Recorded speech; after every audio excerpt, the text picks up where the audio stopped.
I decided to show you guys my favorite street food spot. It's none other than Kade. It is definitely a street food heaven in here.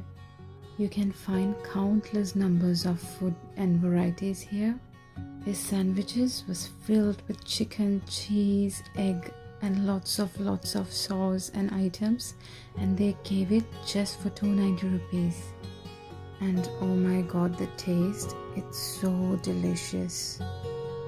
You can find all kinds of juice items here, lots and lots of bun varieties. I mean, what do you want? Everything is here.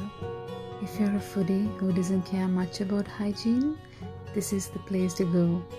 Fried babat, roti with luminaries, all kinds of buns and short eats, barbecue chicken, all types of curries, juices. Oh my god, try this.